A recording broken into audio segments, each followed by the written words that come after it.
এই মক্তবের লেভেলের বাচ্চারা যে তেলাওয়াতটা পারে সেই তেলাওয়াতটাও পারে না। মুফতি সাহেবদেরকে সরাসরি স্টেজে চ্যালেঞ্জ করছে যে বুকের পাটা থাকলে আমার সামনে আয়। একজন ব্যক্তি বিশুদ্ধ করে কুরআনও তেলাওয়াত করতে পারে না। একটা আয়াত তেলাওয়াত করতে আমি নিজে দেখছি তার 15-20টা ভুল হচ্ছে।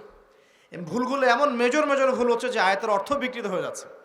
সেই মানুষকে দেখলাম স্টেজের মধ্যে বসে বড় বড় আলেম যারা ইফতা ফারেক হয়েছেন, বড় মুহাদ্দিস মুফাসসির মুফতি হয়ে গেছেন, ওই মুফতি সাহেবদেরকে সরাসরি স্টেজে চ্যালেঞ্জ করছে যে বুকের পাটা থাকলে আমার সামনে আয়। বাংলাদেশের প্রত্যেক সেক্টরের মানুষকে আমি আমার আপন ভাইয়ের মতো মনে করি, হোক সে পলিটিশিয়ান, হোক সে ইকোনমিস্ট বা প্রশাসনের লোক বা সাধারণ জনগণ, হুএভার হি ইজ।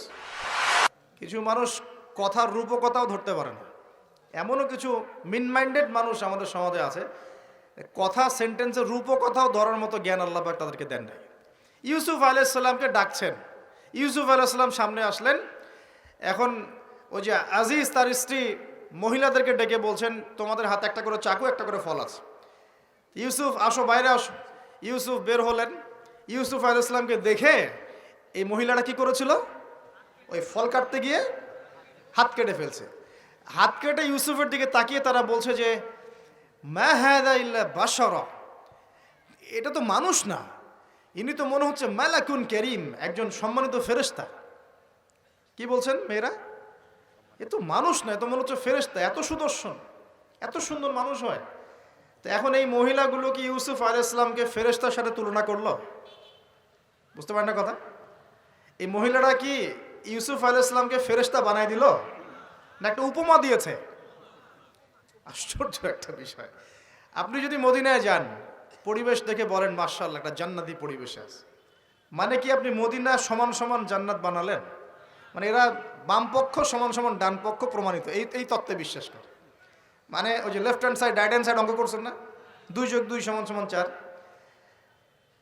কি বলবো, কাশ্মীর একটা জায়গা আছে না, কাশ্মীর একটা রিনাউন্ড প্রবাদ হচ্ছে কাশ্মীরকে এই পৃথিবীর ভূস্বর্গ বলা হয়, শোনেন নাই? কাশ্মীরকে পৃথিবীর ভূস্বর্গ, তার মানে কি কাশ্মীর আর জান্নাত সমান সমান, কাশ্মীর সমান সমান জান্নাত? এখন আপনি ইন্তেকাল করলে, আমরা ইন্তেকাল করলে কবর হবে হয় জান্নাতের টুকরা, না হলে জাহান্নাম, জান্নাতের বাগান, না হলে জাহান্নামের গর্ত। এটা আছে না হাদিসে? কবর হবে হয় জান্নাতের বাগান, না হলে কি জাহান্নামের গর্ত। এখন মানুষ মনে করেন একজন জান্নাতি মানুষ, আমরা যার ব্যাপারে জানি যে তিনি জান্নাতি, যেমন এক্সাম্পল দিচ্ছি, নাম হচ্ছে মুয়াজ বিন জাবাল, নাম জানেন?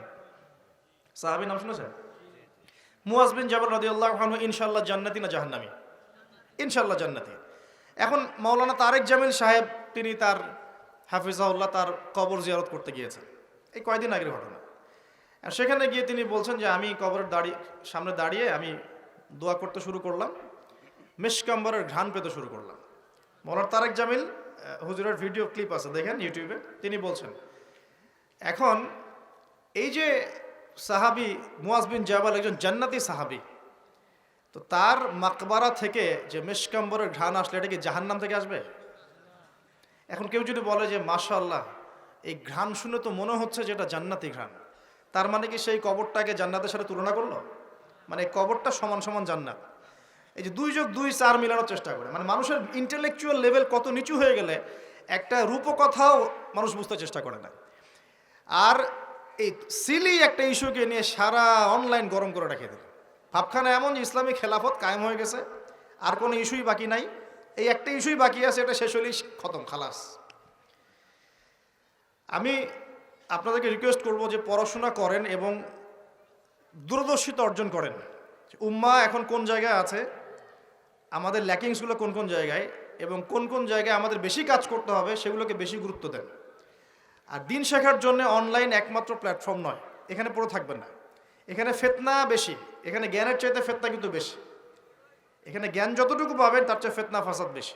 এর চেয়ে আমি রিকোয়েস্ট করি আপনারা কনস্ট্রাকটিভ সিলেবাসে পড়াশোনা করে আলেম ওলামাদের সংস্পর্শে থাকবেন, মসজিদ মাদ্রাসার সাথে সম্পৃক্ততা রাখবেন, যারা হকপন্থী ওলামায়ে কেরাম তাদের সাথে সম্পৃক্ততা রেখে দিন চর্চা করবেন। অনলাইন ইউটিউব খালি লেকচার শোনার উপর ডিপেন্ডেন্ট হয়ে যাবে, সব কিছু লেকচারে কিন্তু পাওয়া যাবে না। এগুলো বিভ্রান্তি সৃষ্টি করতে পারে আপনার মধ্যে। যেমন আপনি অনলাইনে ঢুকলেন, দেখলেন অমুক হুজুর যা বললেন অমুক হুজুরের বিরুদ্ধে। এই যে আপনি একটা কি শিখলেন? আপনি গীবত শিখলেন, আপনি সমালোচনা সংস্কৃতি শিখলেন, আপনি শিখলেন যে কিভাবে ছোট লোক হতে হয়। হ্যাঁ, আপনি আবার আরেকটা ক্লিপে দেখলেন যে যার বিরুদ্ধে বলেছে সে আবার যা বললো তার বিরুদ্ধে কন্টেন্ট আছে না। এখন আপনি ওখানে গিয়ে দেখলেন যে কিভাবে কুতর্ক করতে হয়। আসলে শিখলেনটা কি? আপনি কিছু শেখেন নাই, কিন্তু আপনি আদতে কিন্তু কিছু শিখতে পারলেন না। এখন অনলাইনের পুরো জগৎটা এভাবে ভরে গেছে। আমি এমনও দেখেছি, মানে তাজ্জিব হয়ে যায় এগুলো কথা বলতে। আমার মানে খুব, আমি হীনমন্যতায় ভুগছি কথাগুলো বলার ক্ষেত্রে, কিন্তু আপনাদের ইন্টেলেকচুয়াল লেভেলটাকে রাইজ করার স্বার্থে কথাগুলো বলছি। কারণ আমি আপনাদেরকে ভাই মনে করি। বাংলাদেশের প্রত্যেক সেক্টরের মানুষকে আমি আমার আপন ভাইয়ের মতো মনে করি, হোক সে পলিটিশিয়ান, হোক সে ইকোনমিস্ট বা প্রশাসনের লোক বা সাধারণ জনগণ, হুএভার হি ইজ। আপনি যখন পুরো জাতির সবাইকে আপন করতে পারবেন না, তাদেরকে নসিহত করতে পারবেন না, সাম্প্রদায়িক হয়ে যাবেন, তখন আপনি একটা সম্প্রদায়ের স্বার্থ দেখবেন, অন্যদের স্বার্থ আপনি দেখতে পারবেন না। কিন্তু দেখুন, আমার কথাটা গৌরবের সাথে শুনুন। একজন ব্যক্তি বিশুদ্ধ করে কুরআনও তেলাওয়াত করতে পারে না।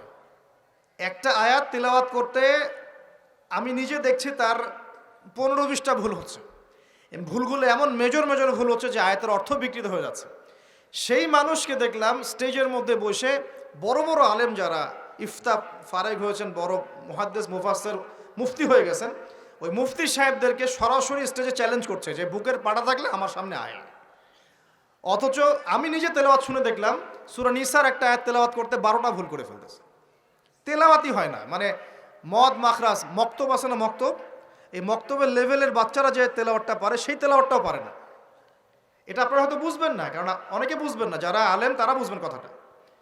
এখন এই যে কুতর্কের সমালোচনার অপসংস্কৃতি ইউটিউব ফেসবুকের মধ্য দিয়ে ছড়িয়ে গেল না, সে যে লেভেলে আছে, ওই মুফতি যাকে সে চ্যালেঞ্জ করছে সেই মুফতির সামনে তার মিনিমাম 2 বছর কোরআনই পড়া উচিত, মিনিমাম 2টা বছর খালি বসে বসে কোরআন তেলাওয়াত করা শেখা উচিত। সে স্টেজে উঠে ফখর করে তাকে বলছে বাহাসের জন্য আসো, এখনই বাহাসে বসবে। কি মনে করছেন শরীয়তকে? কোরআন তেলাওয়াত করার তো একটা প্রাথমিক লেভেলের বিষয়।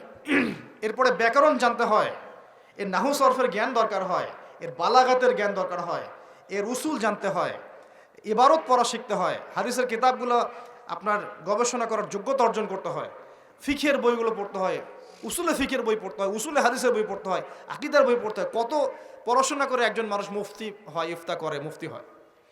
আর আমাদের উদ্ধত্ত দেখছেন, এই উদ্ধতের অবস্থাটা অনলাইন করে দিল না।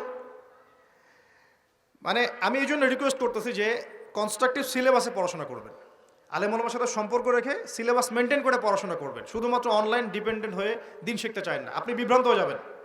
এবং এখানে ভালোর চেয়ে খারাপ বেশি শিখবেন, সমালোচনা করা শিখবেন, গীবত করা শিখবেন, ঠুনকো বিষয় নিয়ে উম্মাকে ব্যস্ত রাখা শিখবেন, এগুলোই হবে। আল্লাহ পাক আমাদের সবাইকে বোঝার তৌফিক দেখ, আমিন।